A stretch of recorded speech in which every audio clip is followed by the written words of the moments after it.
And that's a pretty bold statement to begin the midday show with today. It's a very serious subject we're talking about today, and I'm proud to welcome back on Emma Jane Taylor. Good afternoon. Hi, Neil. Good afternoon. Thank you for having me. Let's welcome our other guests as well. We've got Charlie, the famous actor that is Charlie Lawson. Good to see you again, sir. Okay, nice to see you all. And lovely to see you, Neil. Thanks for having me back here to talk about the Not My Shame campaign. As you've already rightly mentioned, we've got our Charlie Lawson here, who has been a huge advocate for the campaign, for me personally, and it's so great that he can still continue to amplify the messages of the Not My Shame campaign when he can as well. I know he's super busy. So lovely to see you, Charlie. Then Katy is here. Katy is one of the admin who works with me and a group of people on the Not My Shame campaign on the Facebook pages. And between us, we're a survivor-led community. And we do all that we can to support where we can, to share messages where we can, to give survivors hope, and just maybe signpost people if they need it to more support and more help. So Katy is coming to join us today. So Chris is an incredible advocate. She's done so much work on the ICSA report. She does a lot of work with her own charity. She does a lot to support survivors online, offline, everywhere.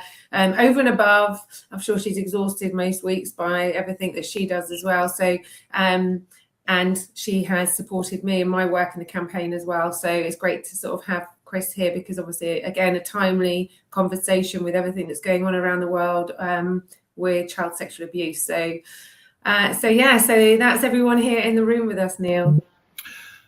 And it remains a huge problem, doesn't it?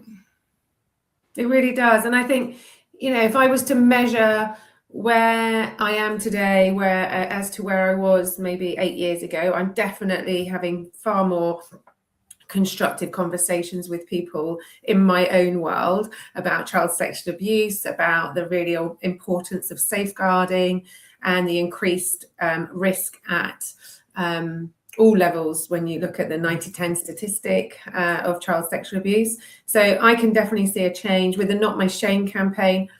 I feel like we've been running, this is our third year now. I can't believe it's 3 years. And we've been running for 3 years, and have I seen a measurable difference? Yes, I have, and I believe that's come from more conversations, people being able to feel more comfortable to be able to speak up and out because of the hashtag Not My Shame. And so it might not be a huge increase, but it's definitely better than it was 3 years ago, which is significant. But it's huge for the people that are able to speak out because. And that it couldn't be a more perfect hashtag, because what I know about this subject is people internalize it as if it was somehow their fault. Yes. And they feel shame. And it unfortunately happened to a friend of mine. And this person said, I feel so much shame. And I said, oh, yeah, there is shame. But it ain't yours, not yours. It belongs squarely on the shoulders of the perpetrator. But there is this, I don't know, maybe it's a very human thing. I mean, I've done it on certain subjects, not anything as serious as this subject, but I've internalized things. And then I stopped and thought about it afterwards. Thought, wait a minute, that's not mine. That's I don't know why we do that, but do that we do. So just to be able to, for the survivors to have a forum, to be able to speak out and to speak out about their shame without shame, if you pardon the playing with the words, that's a huge thing. That's a huge thing, isn't it? It really is. And I think, when I first met Charlie 3 years ago, it was such a big time of my life then, because I'd really sort of spoken out so much more. And sometimes you feel like you're hitting your head against a brick wall with these conversations, because you're always talking about this conversation and the importance of it, and I never really feel people care enough until something happens in their life, and then they care. And so my point with all of it is, why wait until you need to talk about this, protect and safeguard, and really listen now about the significant difficulties of those suffering because of being abused as a child. So, you know, when Charlie came along, and Charlie advocated for the campaign and obviously shared his very personal story about his wife and her story, it really elevated this message, and it really elevated everything that I was doing. A bit overwhelming at times, but it was all really positive. And I think, you know, we have to take that forward, because 3 years on, it is better. It's nowhere close to where it should be, but it's better. And I feel that is a really good place to be. So Project 9010 is a charity that I set up a few years ago. 90% of children being abused are being abused by people they know. 10% is the stranger danger, which I have to say is still really important, right? We mustn't not feel that that's important, but the critical and urgent conversation is the 90%.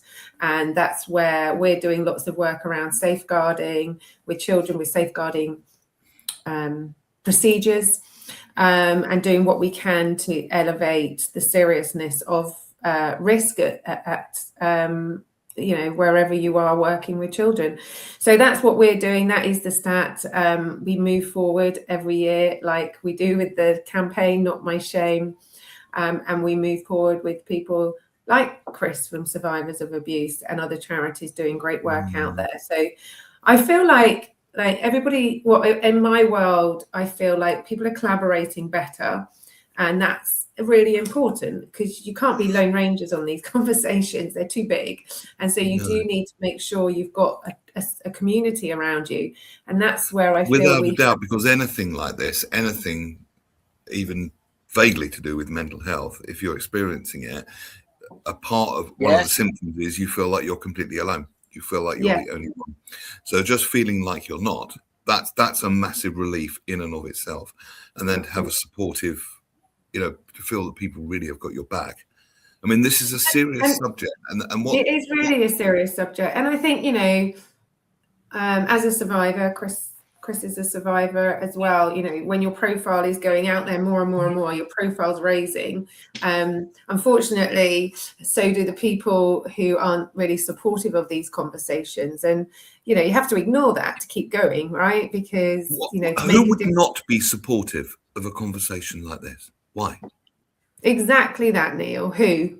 What type of person couldn't support people doing what they can to support survivors and safeguarding risks? I can understand, because it's a very human thing of not really thinking about it until it affects you personally. That's kind of just a human thing, isn't it? But what do you mean, active resistance against conversations like this? I think it's more, you know, the keyboard warriors and the people. I don't get involved with anyone online with any negative chat. I just can't. I don't have that time. I'm busy myself in my own life. And so, you know, but occasionally I see stuff, not just on me, but other people. I think, why would anyone write that? I mean, why would you even try to disrupt that conversation for someone who's doing good in the world? And I think that really puts people who've been abused off speaking up and out, because it's not just the people you don't know, it's the people you do know. They can be really quite critical about they're already vulnerable. And then if you get people around you adding fuel to that fire by, you know, not believing you or criticizing or challenging you on conversations, that's enough to put anyone back in their box. And that's not what we're about. We're about saying, no, come on, let's elevate this conversation to support survivors, and by doing so, improve the safeguarding around children and their young lives. Talk to us about safeguarding. What can the average person in the street that does care but thinks the problem is so overwhelming that what can I possibly do? Just be observant, you know. And I think this is some of the most important conversations we must have, is that, you know, everyone's talking about safeguarding children at schools, at clubs, at, you know, at events where children are. But actually, you know, a lot of the work we're starting to do at Project 9010 is not just about the events that, you know, children, like schools and environments will be at. It's the events where children might be at because it's a public event. What's your safeguarding program at that? Hospitality, entertainment, all, theme parks, right? It's elevating the messages that, there will be children around your environments, and what are you doing to safeguard them? Just because it's not a child event doesn't mean that we don't have responsibility for children. So putting children center of our conversations. No one cares around children enough until it's too late. And then there's a big uproar and we must do this and we must do that. Well, instead of doing that when the horse is bolted, do it now. Actually start investing your time and energy into understanding what Project 9010 is, what NotMyShame is, what Survivors of Abuse is, and all the other charities out there doing great work. And have you had a good response to this? If you approach an organisation, shall we say, and put these ideas forward, have you had a fairly positive response? People are saying, actually, yes, here's what we're doing, and in the light of our conversation, or do you get resistance still? You always get resistance, because unless people understand the importance of their role in society and children, you're not going to get the conversations you want, because you get the kickback. It's not a child event. This is for adults. Well, yeah, but there might be children watching, right? Or there might be children in that.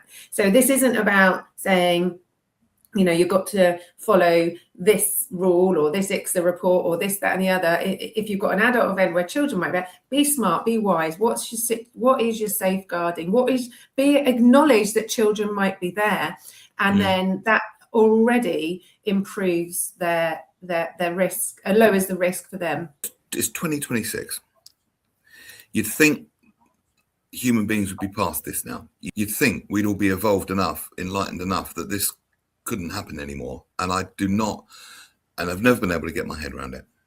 I've never, ever been able to get my head around it. Do you think better education, better sex ed would be a good start, or even adult sex ed? I mean, I'm just thinking ideas.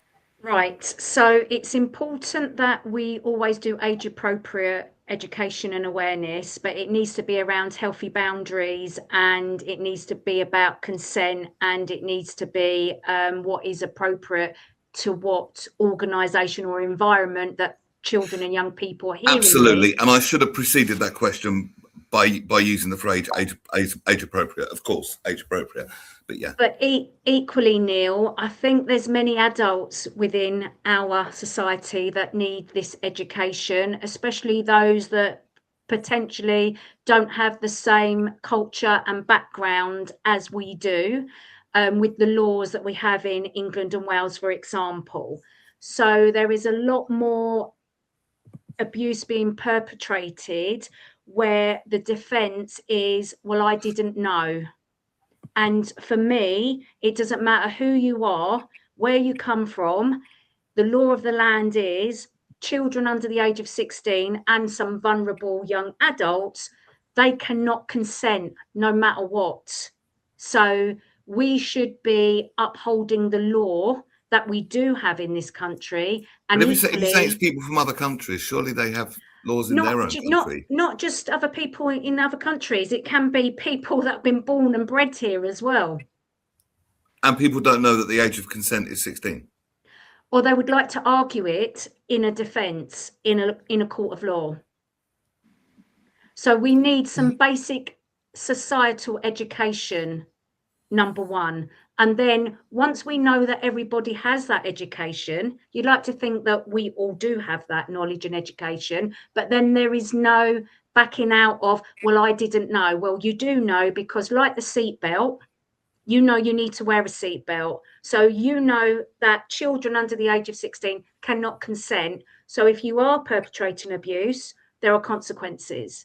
I would like that be seen across our country nationwide, that message to go out, because I think once people can't deny, once they know there are consequences, then there ain't no defence. And is that the most common defence? Oh, sorry, my lord, I didn't know. Or they're of good character, they've never done anything like this before. They were under a mental health breakdown. Whatever excuse they can come up with for their actions of perpetrations of crime against children and young people, there should be no defense against this, yeah? And that starts with education and awareness. You've had that, it's out there, so why did you do it? So what I want to see is removal of all barriers in the arguments why they may have done it. We don't catch many offenders in the first place. You know, only like 3% of all rape cases, for example, get to a court. So there's 90% of victims out there not getting their day in court. There are 500,000 new cases of child sexual abuse each and every year. Law stands at the moment, it's age of consent to have sex is 16, to send adult pictures, that's 18. That's what the law says. And it needs to be a consensual relationship, and there mustn't be a power dynamic that is negative to the person who may feel that they are the victim. If you think as a child being groomed, that power on a child who doesn't have any development, any control, any way of saying no to someone, no vocabulary for it, no understanding, and then you're adding another level, and that's obviously where we're sort of trying to get to with all of these conversations, is understanding that, and also understanding how we develop as young people and our brain development and the impact. You know, we've talked about it before. You know, a lot of experts will say a child's brain doesn't develop until late teens, early 20s, whereas now they're saying actually it's late 20s, 30s.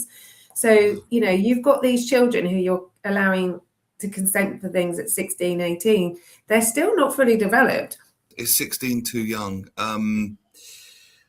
I think so, yeah. I mean, you know, and many would agree with you. I supported EJ simply because I got away with it by the skin of my teeth at boarding school, and I would hasten to add that it was not any of the teachers, it was the senior boys in dormitories of 70 people.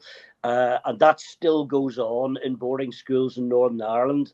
So anyway, I joined to support EJ because of her tremendous courage, and I had huge admiration for her. There is, however, something that we're skating around here, and it's very difficult to say, but I'll say it because I'm used to getting shot in the back anyway. There are cultural and racial issues going on here, and we all know what I'm talking about. You've only got to put social media on, and you'll see a 60-year-old guy marrying a 6, 7, 8-year-old child. I know. Unless we face this and forget the political correctness that all this is steeped in, we ain't getting anywhere. We can get through to certain cultures, and the more education and the more we can bang on about this, and the more, as the girls have said there, the more you have your eyes open and you watch and you communicate with people. I was in the boozer there the other night. Sorry, I'm angry. I was in the boozer there the other night, and I was talking to a friend of mine who's a dentist. And, you know, the subject came up and all the rest of it. And he confessed after about 20 minutes. I knew he was uncomfortable about something. And then he told me, he said he was abused as a child by a member of his family. My Debbie was abused. If we're going to educate people, then let's, for God's sake, do it across the board. Because, as I say, you put social media on, and nobody can tell me that it is friggin' right for a 60-year-old guy to get wed to a 7-year-old girl. Yeah, I've always want to put children at the heart and centre of these conversations, whoever they are and wherever they are in the world. Right? Yeah. Now, if you've got children who in some countries they're saying consent is 13. Well, what education are you giving that child? Given that we've just talked about brain development, and that children don't really develop until their late teens, early 20s, some say 30s. And if you're allowing children to consent at 13, what kind of education are you giving them so that they can get to that point? Well, I'm going to say probably little, right? And so already... I would add to that, whose agenda does that serve? Really looking at children, and we're looking at consent, we're looking at, you know, this conversation, wherever you are and whoever you are in the world, look at how we develop as people. Look at the development of the scientific development of us, you know, from our brain development to our knowledge, and also the education we might be getting in some countries that some countries might not be getting. Let's get back to helping young people understand what meaningful is, what emotional, physical relationships mean. There is a lot better education within schools when it comes to pants and protections like that via the independent inquiry into child sexual abuse that happened for 8 years that I was part of. Right. And the 20 recommendations from it have not been implemented yet. And it ended 3 years ago. Right. So we found that most children are sexually abused between the age of 4 and 11. So by the time we get our sex education at 10, 11, most of us who are victims have already been abused. So there is a lot of work there that needs to be done. Equally, there are many parents that don't want their children to have sex education, relationship education. They fear that their children are too young to have that education. 1 in 8 children who have been sexually abused are known to the authorities. Only 1 in 8 from intrafamilial inquiry that was done in 2015. So we've got a massive hidden volume of victims and survivors, children and young people that are not getting the interventions that they need. So Emma Jane's 90-10 charity is absolutely essential. The NotMyShame campaign, absolutely essential. But equally, one of ICSA's recommendations was a national public awareness campaign. And that's why I said we need that message about, in this country, our law states that if you're under 16, you cannot consent, no matter what. And I haven't seen anything to date with that messaging. So it's really important that we understand what we are facing, the scale, the scope, the prevalence. We understand the impact across the lifespan of a victim and survivor, and we understand the cost to society by not intervening as we should be. And which must be a massive, massive cost. It is a massive cost. The inquiry was £186 million just to try and to uncover what it is that's going on in this country. And it only tapped into a few areas. Yeah. So you were saying earlier about being overwhelmed, that this topic of conversation is overwhelming. Yes, it is. However, for me, if adults don't listen and act, if you think it's overwhelming for you as an adult, think about the child and how overwhelming it is for them not to be believed, not to have that help and support. Yeah. So I just want people to really step into the shoes of children and young people and understand it from their perspective and stop being uncomfortable.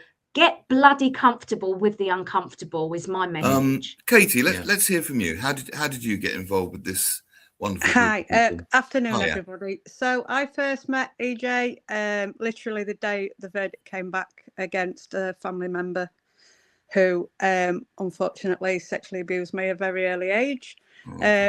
He was found not guilty, even though the evidence was overwhelming. EJ and NotMyShame have supported me ever since. Reading articles such as Charlie's in the newspaper, being involved myself with the ICSA investigation, that's where it all started for me, made me basically deal with what had happened to me. It's 20 years of therapy to actually come to terms with what's happened to me. I've been in no contact with my family for over 20 years now. What is important for me when you all talk about education is juries. Having been through the second worst experience of my life, the abuse being the first, was having to recount it all nearly 30 years later in a court. There is no education for juries for them to understand things like trauma bonding, which is basically being tied to a family member through trauma and feel as though you depend on them. I mean, there's a lot more scientific terminology than that, but that's for today.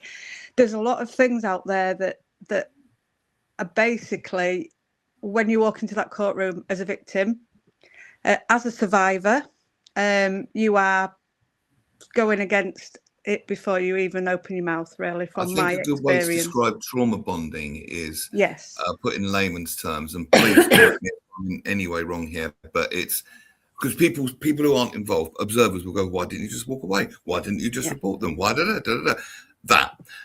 And what they don't understand is it's not that easy. No, not at that age, especially. It's not that easy. It really isn't, because if it was, people would do it. So it isn't.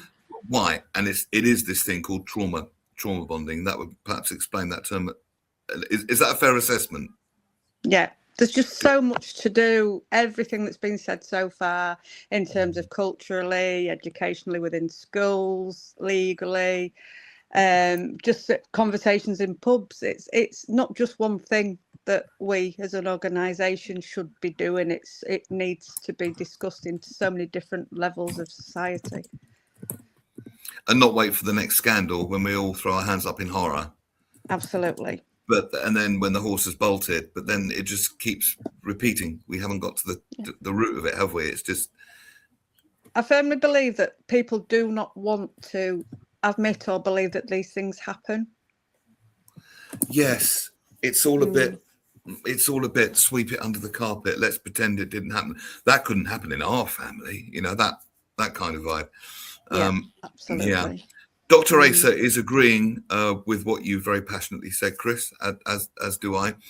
He also says we can't rely solely on the educational system to right this wrong. Rather, we must begin changing the outlook and various perspectives on CSA, which I think, which is just. You know, I have lots of safeguarding risks and issues with lots of events happening around the world. Yes, I wanted to talk about it's one in particular you're talking about, isn't it? Yes, the naked bike ride. The naked bike ride. Now, I'd never thought much about it. I'd never really thought that much about it.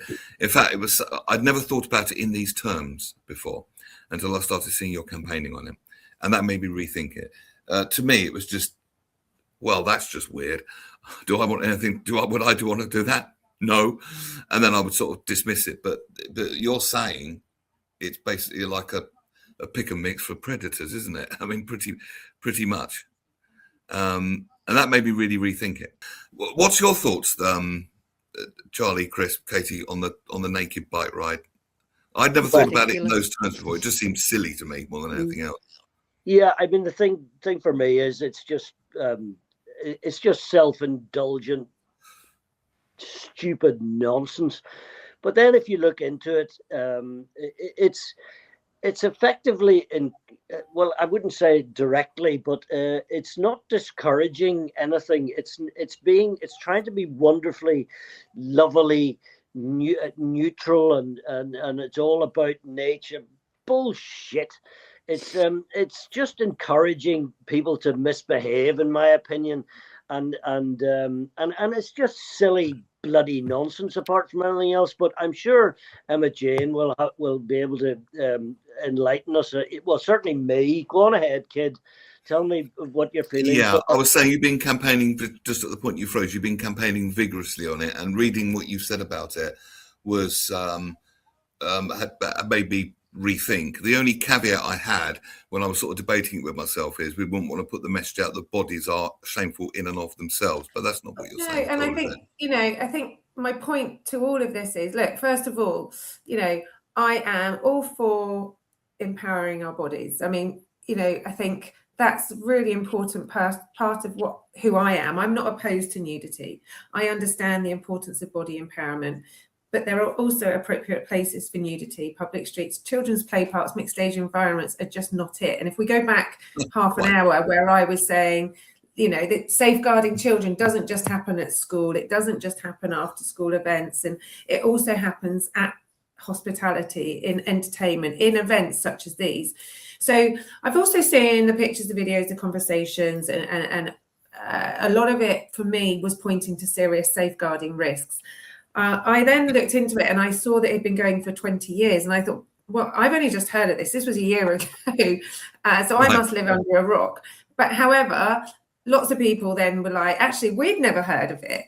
And so, people were coming to me saying, EJ, we've tried to raise awareness around the risks attached to this. And if we just look at the risks, which is what I'm always focused on, put the child at the center of these conversations.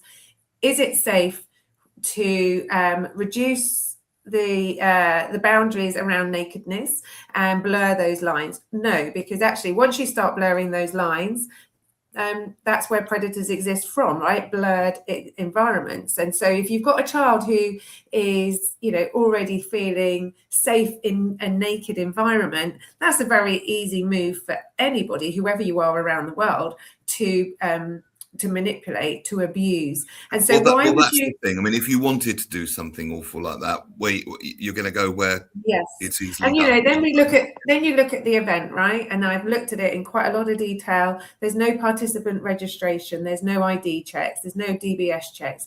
You can't distinguish who is genuine and who is an opportunist. So these events, you just turn up, get naked, get on a bike, and you're in. Now, there's no start line, there's no finish line. So in my head, I'm like, that just doesn't compute. There's no perimeter. Anyone can join. There's inconsistent marshalling. There are children and families involuntarily exposed to adult nudity. And of course, then we look around the world at the grey area of indecent exposure, especially here in the UK. It's really, really, really weak. It's a tick boxing exercise that is done between the perpetrator and the police. Did you mean to cause offence to that? Unless it's proven without reasonable doubt. Did you mean to cause offence? No, I didn't. Tick the box, off you go. Well, actually, that's so wrong to me. So families contacted me. They were just distressed by the whole thing. And I thought, you know what? I'm just going to dip my toe into this, raise awareness, because that's who I am as a person. I want to put that awareness out there so we can then have these sensible conversation. An organizer of the naked bike ride in America was arrested last month for allegedly having child sexual abuse imagery on his computer, which his wife found and actually called the police on. So who's checking the organizer? This is an organizer of one of the events. Who's checking that organizer? Who holds them accountable? Safeguarding starts at the top, right? Well, if you've got someone at the top of this organization with child sexual abuse imagery on his laptop, then you're already putting an event at risk. And whilst it's an adult event, children will be around that event, because just by the very nature of the fact it's public and is allowed on the streets. And in my opinion, children should not pay the price for the silence of the lack of safeguarding. While we're waiting for EJ again, Emma, Charlie, Katy and Chris, thank you for bringing awareness to this prudent campaign, says Dr. Asa. It's not isolated to your country, no it's not, but sadly it's a systemic issue. Let's work together to end this egregious issue. So it's all about safeguarding, and safeguarding starting at the top. And isn't it interesting when you look a bit deeper into the naked bike ride? It all looks silly fun on the surface, doesn't it? But go a little bit deeper, and it's got a bit of a darker underbelly, hasn't it? A young woman got in touch with me, and Harriet, her name is, and she got in touch, and she was telling me about her abuse by her sister. Wow. And because you were saying, and the family's completely split for 20 years, they haven't spoken, nobody believed her and all this lot. I found it absolutely extraordinary that I hadn't come across this, but she said, yeah, it's my bloody sister. So it's kind of, a naked bike ride sounds like, oh, how wonderful, let's all get naked and go for a bike ride. But underneath it all, apart from the fact you're going past schools and all the rest of it, and EJ has just said, the guy who organized it in America, to all intents and purposes, could very well be a paedophile, you know what I mean? Yeah. That scenario enables somebody to organize something, and you need to ask why and the reasons why. And I think, that could be a reason. And I think, look, if you look at the campaign itself, I'm all in for it, right? Because it's talking about, looking at car culture, it's looking about the environment, it's looking about all this, that, and the other that I would align to with body empowerment. But I just don't believe it's in the right space to be doing that around the streets of London or around the world. Someone in Canada contacted me and was like, EJ, look at the route for Canada. And one of the routes goes through a play park. Right. I mean, that's utterly bonkers. So if you're if we want to protect children and raise safeguarding, get better safeguarding, these events need to be looked at. If you are going to, have an event like this, what is being done to safeguard children at the event? Where's the signs? Where's the awareness? Someone sent me a picture of someone stood outside a coffee shop in London where kids were, and they were just taking their break and going in to get their coffees, but they can, because on that day of the year they're allowed to do that. And that for me was just a bit mind-boggling. So that's why I started that campaign, and I stand by it, and I just think it just engages people in better conversations, right?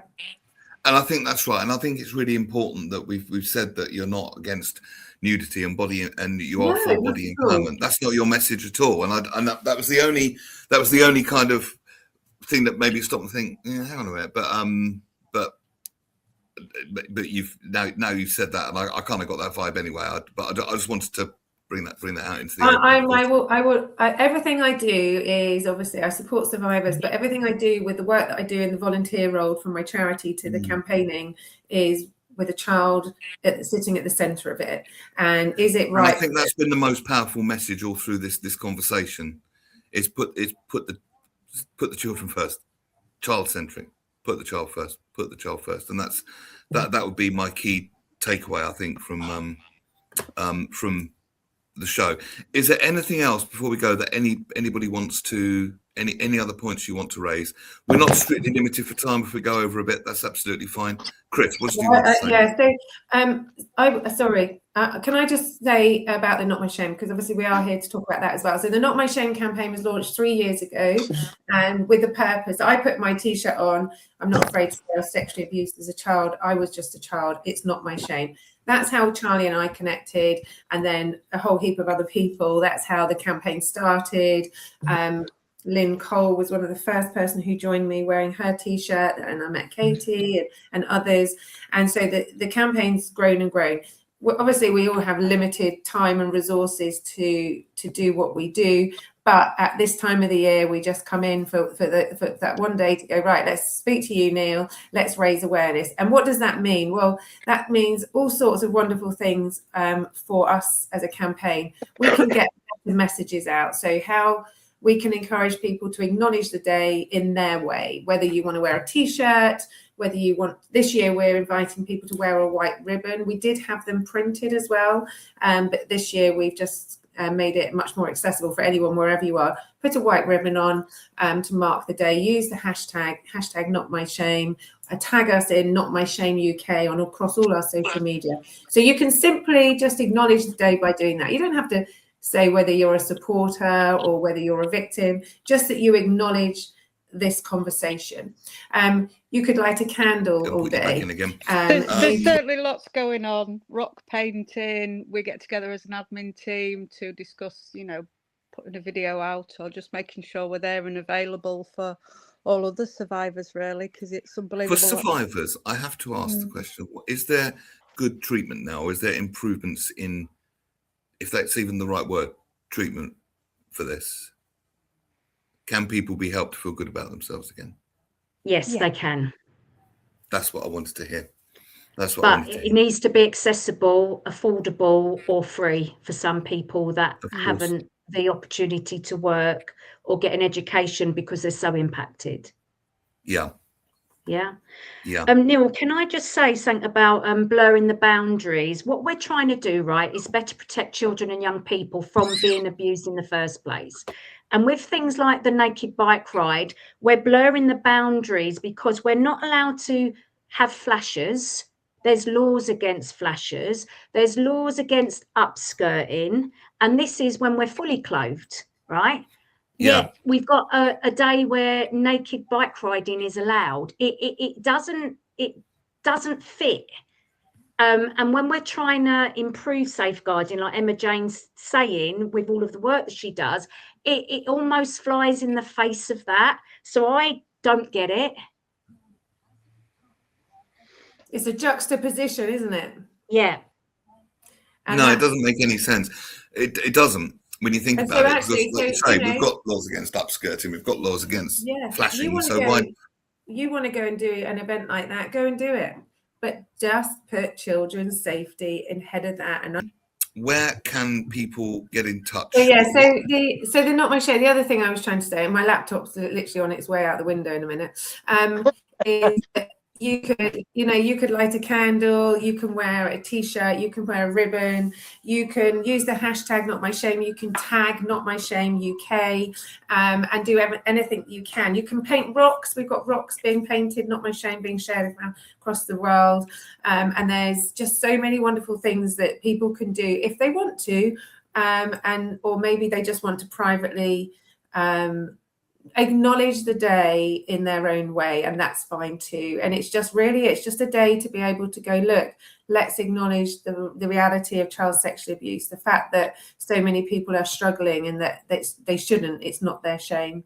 At 11 o'clock, it really isn't their shame. It really isn't. But no. And at 11 o'clock on Friday, we do this minute silence. Wherever you are, just stop and just acknowledge, the story of the survivors, or maybe the campaign, or other people in charities doing work. Just acknowledge there's so many people giving up time, giving up their free time to make a difference for survivors, for children, for the future.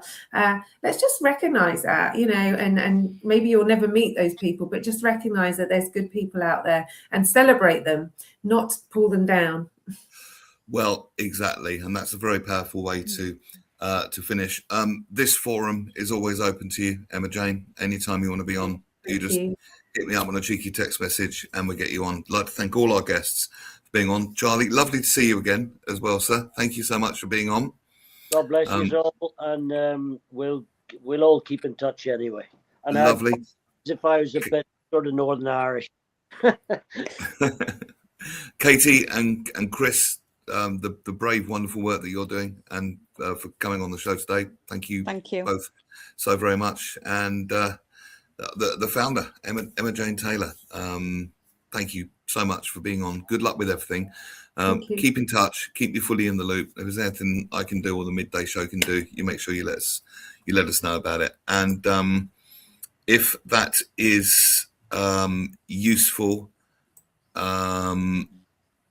just let me find the comments to hook up with Dr. Asa Don Brown, because he always says very meaningful things to contribute when we talk about anything vaguely psychological or mental health related, anything like that. So it's Dr. Actually, Asa. I do want to sorry, just before we go, he did put something in his comment about a lot of children who've been abused, a lot of abusers have been abused as children, and I just wanted to go back to that, because I've been abused. I know people have been abused, and I don't know that they've gone on to abuse. As far as, in my opinion, they haven't. And we cannot live in a world where people look at survivors, think, oh, they've been abused, and therefore there's problems there. I think the problem of people abusing is far bigger than that, and it's maybe never going to be because you were abused as a child. And I think that's a really significant point to make. Well, it is, because that can verge into sort of victim blaming a little bit, can't it, as well? And they're the last people, and Not My Shame pretty much counters that very, very, very effectively. But people who go on to abuse are paedophiles, regardless of their background.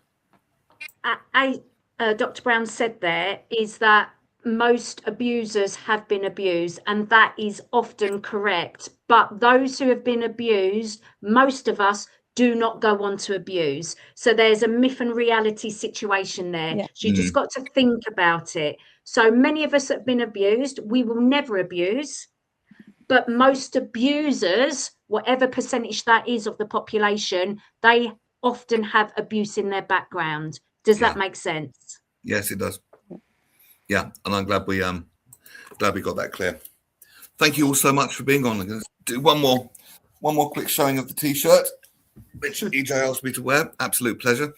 And thank you all so much for being on. Been an absolute pleasure to talk to all of you. Keep in touch, and thanks for being on the midday show. Thanks, guys. Thank you. Thank you. Bye. Bye. Thank you so much. I think Emma Jane's going to throw her laptop out the window in a minute. There we go. Oh, and Katie's still there. There we go. Lovely. Russ and the gang, they'll be back on Friday. You may have some theatre critiquing with Jonathan Bass. Chantal Ricard, the Screen Queen, will certainly be there telling you all the good stuff to watch on telly, and there is an awful lot. And King of the Cravat, Phil Dave's going to be there. And I'm going to end the show by just leaving this up for 1 minute, do a sort of silent minute with this on the screen. So I'm going to remove myself from the studio and say good afternoon and thank you for being on. And I'll leave you with this thought from the midday.